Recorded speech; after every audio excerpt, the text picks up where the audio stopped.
quote that I love that really I think is the essence of what Ardmore was asking me to do was by the late Nelson Mandela, when he said that sports has the power to change the world. It has the power to inspire. It has the power to unite people in a way that little else does. It speaks to youth in a language they understand. Sports can create hope where there was only despair. Nelson Mandela. To me, that sums up, of course, the great essence and the real power of sports. But after 30 years of hard work, I am grateful to be attesting my devotion to the beautiful game. My vision and commitment in this industry transcends all limitations. According to PwC report, global sports market revenue will rise at 3.7 annual compound rate from $121 billion in 2010 to $145 billion in 2015. North America, of course, represents 41% of that lion's share. Europe, Middle East, and Africa will decline.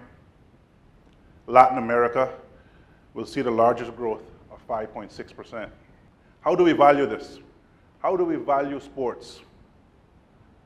Local governments, of course, benefit communities, individuals. It helps, of course, to improve health, safety, increase in skills, employment, economic growth, and providing new opportunities, of course, for young people. Of course, there's many opportunities in sports.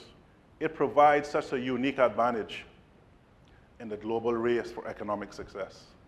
New opportunities to boost tourism, social and economic development, a sports arbitration chambers on this side of the world would do great. Football is an economic driver of prosperity. Without a doubt, this sport injects nations with a platform for exposure through participating in and hosting international tournaments. This truly is the power of sports. Nothing in this world for me can unite a community like sporting events, like sporting success. The tremendous pride and passion that we see. We've seen it. We've all seen the pride. We've all seen the euphoria. The game provides such a strong, effective, and influential voice. Fosters positive role models. A natural vehicle to promote basic core values of integrity, competence, discipline, and fair play. In fact, one of football's greatest traits is unification. This sport sees no color, no age, no gender. We all play for the love of the game. As chairman of FIFA's task force for racism and discrimination, we must have a zero tolerance. And my goal is to bring universality to the game throughout the world. But it doesn't stop there. The sport should not only unify society, but also endorse messages and improve health, education, and social distress. We sat down with the United Nations and we partnered with their UN AIDS Foundation. And we started developing messages, first to educate our youth, our athletes, our participants. We educate them. You've seen it in our stadiums. You've seen it here in Cayman. We educate our players. Then we educate, of course, the fans in the stadium. Then we educate, of course, the fans who are watching the game at home. Then we affect the communities. Then we affect the nation. Then, of course, we can start educating and bringing awareness, of course, to the unfortunate ill.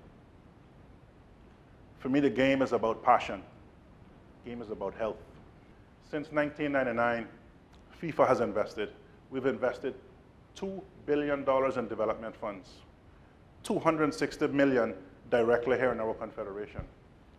Within its current budget, we have budgeted $800 million for development programs. In Concacaf, General Secretary is right here. Trust me, we have a tight hand. The budget, 76% must be reinvested back into tournaments, back into development of the game. We can learn, we can follow, or we can lead.